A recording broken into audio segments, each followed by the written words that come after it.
All right, let's get this deep dive started. Today, we're looking at growth stocks. Oh, exciting. Yeah, focusing on two companies that Fool.com highlighted in their recent article called Okay. Two Super Growth Stocks to Buy in Bunches in 2025. I like that title. Yeah, kitschy, right. So we're going to break down why they think these companies are worth your attention.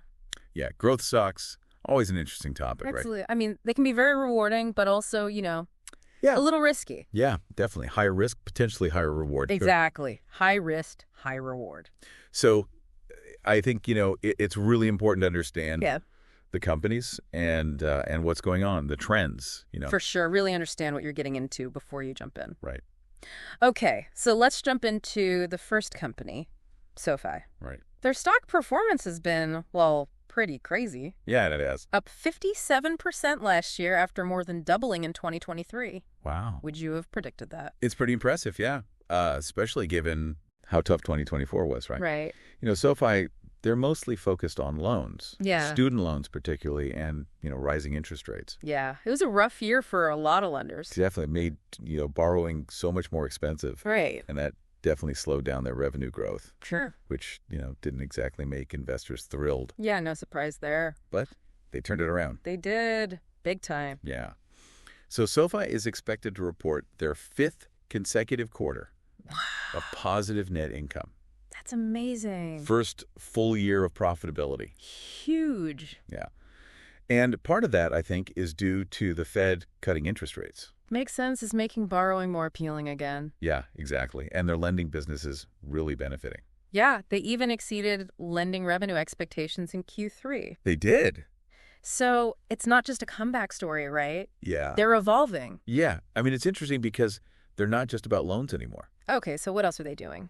Well, they've been building out a whole suite of financial services Oh, interesting. through their app and even offering white label platforms for other businesses. Okay. And those segments, they're growing so fast. Really?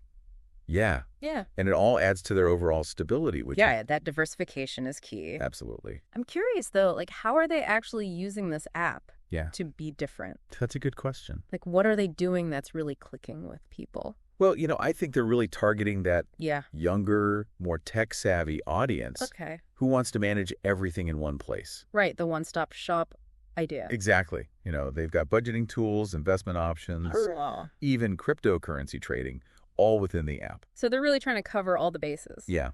They want to be the only financial app you need, and it seems to be working. Interesting. All right, so convenience and appealing to a specific demographic. Makes sense. Makes sense. Okay, let's switch gears now and talk about our second company, Amazon. Amazon. Yeah, they're everywhere. It feels like it, right? They've really Right. changed Yeah. online retail. For sure. But, here's something that I think a lot of people don't realize. Oh, okay. While e-commerce brings in most of their revenue, yeah. their yeah. cloud computing division, AWS, Right. Amazon Web Services, that's where they make most of their profit. That's interesting. Yeah, I didn't realize that. Yeah, it's kind of surprising, right? Yeah. Why is there such a big difference?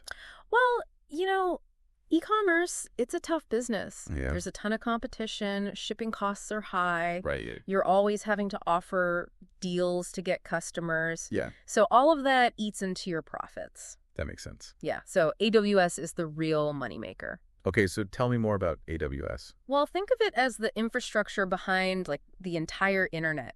Huh. They provide data storage, computing power, and even, AI Oh, wow. and machine learning tools to Mhm. businesses. Oh, that's interesting. And these services, they're in huge demand. Yeah, I can imagine. And since it's all digital, the profit margins are way higher.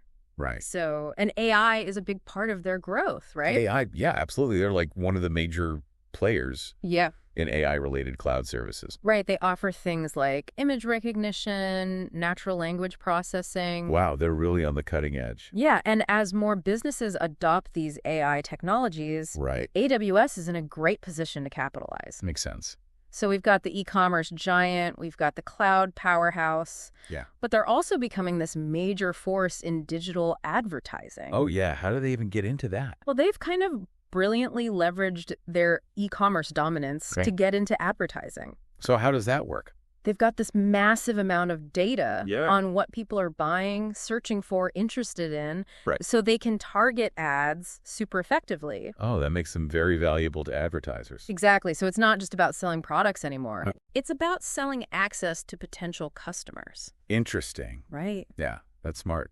But how effective are they really? Like, can they actually compete with Right. Google and Meta? Well, they've become the second largest digital advertising platform. Wow. Seriously. Yeah, only behind Alphabet and Meta platforms. It's huge. Yeah. And, just like AWS, digital advertising Yeah. has those higher profit margins. Right. So that further diversifies their revenue. Exactly. They're not putting all their eggs in one basket. It seems like they're good at everything they do. They really do have a diverse portfolio. But even with all the focus on AWS and advertising, Yeah. should we still be thinking about, like, the future of e-commerce? That's a good point. E-commerce is not going away. Right. And Amazon is always innovating. Yeah. They're investing a ton in robotics and AI Okay. to, automate their warehouses, make deliveries faster, and even personalize shopping. Wow, that's incredible. Yeah, and those advancements, they could really boost e-commerce margins in the future. So they're really playing the long game. They are. All right, so we've got SoFi making this big comeback in lending, Right? branching out into new areas, and then you've got Amazon, Yeah. this powerhouse with its hands in so many different things. I know, it's amazing. It's pretty incredible. They're really shaping their industries, not just adapting. It's true. They're not just reacting, they're leading. Yeah, but, like any investment, there are risks to consider. Right, of course. In the next part, we'll take a closer look at some of the potential let's do it. challenges facing SoFi and Amazon. Sounds good. Looking forward to it. Me too. Okay, so we just saw how both SoFi and Amazon Yeah. are really set up for growth. Right. But, no investment is without risk, right? Exactly. There's always risk. So Yeah. are there any, red flags we should be aware of? Yeah, even for high-performing companies, Yeah. there are always challenges, Right. uncertainties to consider. Okay, so let's start with SoFi. What are, some of the potential All right. headwinds they might face? Well,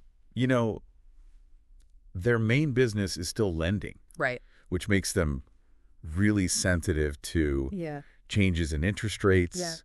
and just the economy in general. Yeah, for sure. If we see a downturn, Yeah. people struggle to repay their loans. Right. SoFi's profitability could take a hit. So it's all about finding that balance between growth and, Yeah, managing risk. absolutely. They have to be really careful Yeah. about who they lend to. Right. Make sure they can actually pay it back. Exactly. Especially if the economy, looks uncertain. For sure. That makes sense. What about competition? Yeah, competition. The fintech world is getting. Now it's crowded. Yeah. So crowded. With new startups, Yeah. established players, how can SoFi, Right. stand out in all of that? Well, their strategy is to be like that. Yeah. One-stop shop for all your financial needs. So they're building this platform, in their app Right. that has everything. Banking, Yeah. loans, Yeah. investing. All of that. It's like having your own personal finance command center. Right there on your phone. Yeah, in your pocket. Exactly. And they're really going after Yeah. those younger, digitally savvy customers Right. who are comfortable doing all their finances online. It's definitely a smart approach. Okay, so we talked about SoFi. Yeah. Let's turn our attention to Amazon now. Okay. What are some challenges they might face going forward? One of the biggest ones is regulation. Yeah, they've been facing those antitrust concerns. Right. And governments around the world are really focused on regulating big tech now. It feels like every day. I know. It's constant. There's a new headline about Yeah. antitrust investigations. Data privacy.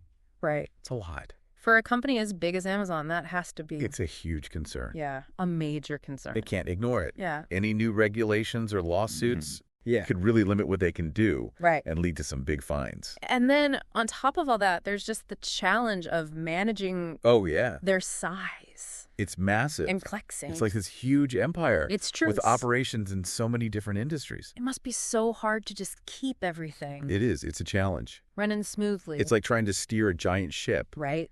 in a storm. One wrong move. And it's all over. Exactly. They need to be incredibly efficient, Yeah. adaptable To stay ahead. to stay ahead. Yeah. Speaking of staying ahead, how do they plan to maintain that dominance in Right. cloud computing and digital advertising when Yeah. the competition is really, Oh, it's heating up. yeah, heating up in both of those areas? Definitely. So in cloud computing, I mean, you've got Microsoft Azure, Yeah, Google Cloud. Google Cloud, right on their heels. They're right there.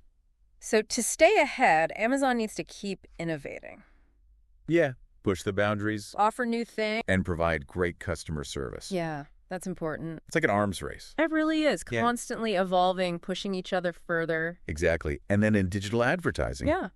they're going up against Google and Meta, Right. Those are some big names. huge companies. So they need to use their data Right, their e-commerce data and their platform to create those targeted ads that businesses really want. that they can't get anywhere else. So they've definitely got their work cut out for them. They do. It's a challenge. Both SoFi and Amazon Yeah. facing some pretty big challenges. In the years ahead. Yeah, there's no doubt about it. But they've both shown that they can adapt. Right. They're innovative. They've overcome obstacles in the past. Exactly. So that's why I think a lot of investors are still Yeah. confident in their long term Yeah. They have a good track record. potential. Okay, so we've talked about the risks, the challenges. Right. Now let's look ahead. What should we be watching for? In 2025, are there any key trends or developments that could impact Yeah. SoFi and Amazon's performance? So for SoFi, interest rates, Okay. the overall economy, are huge factors. Makes sense. If interest rates go up a lot, Yeah. it could really hurt their lending business. Right. But on the other hand, if the economy strengthens, Right. Exactly. consumer spending goes up, people want more loans. Yeah. That could work in their favor. So it's kind of a It is. It's a double-edged sword. Yeah. Okay, and what about their broader strategy? Keep an eye on how they're doing with expanding Right. their financial services platform. Okay. Are they getting new customers? Yeah. Are they offering new products? Yeah. Are people using them? Yeah. Are those successful? Those are all good signs. Yes, definitely. That they're competing effectively in the fintech space. Exactly. Okay. Now, what about Amazon? Okay, so for Amazon, I'd say watch for any changes in regulations. Right, especially antitrust or data privacy laws. Yeah, those could have a big impact. Yeah. Also, pay attention to how they're doing against the competition. In cloud computing, In cloud computing, yeah. digital advertising. Are they gaining market share or are they losing ground? And of course, we can't forget about Yeah. artificial intelligence. AI. It's changing everything. It really is. And Amazon seems to be, at the forefront of that. Yeah, absolutely. So we should keep an eye on how they're integrating AI into Yeah. their e-commerce operations. AWS, advertising. Everything. Yeah, because AI can make things more efficient, Right. personalize those experiences, Yeah. and really drive growth across their entire business. So it sounds like staying informed Yeah. and watching those trends Yeah, is crucial for anyone thinking about investing absolutely. You have to stay informed. in these companies. Yeah. The business world is always changing. It's true. Always evolving. New technologies, consumer preferences. Global events. You have to stay curious. Yeah. Do your research. Yeah. And be willing to change your strategies. So it's a continuous learning process. It really is. Investing is a journey, not a destination. Well said. Keep learning, keep growing, and Yeah. keep asking questions. I like that. And who knows, maybe you'll find the next SoFi or Amazon. Before everyone else. Exactly. Okay, so we've looked at the risks, the trends to watch. Yeah. Now let's wrap it all up by Yeah. connecting these insights back to you, the listener. Yes, let's make it personal. In the final part, we'll discuss what this means for Okay. your own investment decisions. Welcome back to our deep dive on SoFi and Amazon. Yeah, we're in the home stretch now. We've talked about their growth, the risks, things to watch for in 2025. All right, a lot to cover. But now let's bring it all together. Okay. Talk about what it means for you, the listener. Yeah, how can you use this information? Right, exactly. Make it useful. So when we talk about growth stocks, what's the big takeaway? Potential, these companies are in industries that are Growing really fast, expected to have really strong earnings growth. That's the upside. yeah, the potential for big returns. Exactly. But we also talked about how growth stocks can be Oh, yeah. They can be more volatile. riskier, Yeah, their prices can swing up and down. right? More than other types of investments. Definitely. So before you invest, Yeah. you really need to do your research. So what does that look like? Like, practically speaking. Well, first, you got to understand the company's business model. Okay. Like, what do they actually do? Right. How do they make money? Exactly. Then look at their competition. Oh, Who are they up against? What are their strengths and weaknesses? makes sense. And then think about the bigger market trends that could affect them. So we saw how SoFi is doing in the lending market, Yeah, how they're branching out. expanding their offerings. Right. And how Amazon is using its strengths in cloud computing And the advertising, yeah. and advertising. Yeah. But they're not without their challenges, Right. right? Definitely not. SoFi has to deal with interest rate risk Right, and stay ahead of the game in fintech. right. And Amazon has to deal with regulations. Yeah, and competition. So how do you decide if a growth stock is right for you? Well, it depends on you, your goals, how much risk you're comfortable with. Yeah, your time horizon. Exactly. If you're in it for the long haul Right. and okay with some risk, Yeah. growth stocks could be a good way to boost your returns. But if you're, cautious Right. or need access to your money soon, Yeah, maybe not the best fit. growth stocks might not be the right choice. It's all about finding that balance. Okay, so finding the right balance for your situation. And don't forget about diversification. Right. Never put all your eggs in one basket. Exactly, no matter how good a company looks. So beyond diversification, what's the most important thing for someone to know? Stay informed. The business world is always changing. Right? New technologies, consumer trends. Global events, it can all have an impact. So you got to be willing to You got to adapt. adapt, do your research. Yeah, stay curious. So investing is like a It's a journey. continuous learning process. Exactly. Keep learning, keep growing, keep asking questions. I love that. Maybe you'll find the next big thing. Yeah, the next SoFi or Amazon. That's a great point. Well, thanks for joining us on this deep dive into SoFi and Amazon. Fun. We hope this information helps you make Yeah, more informed decisions. smarter investment decisions. Until next time, happy investing.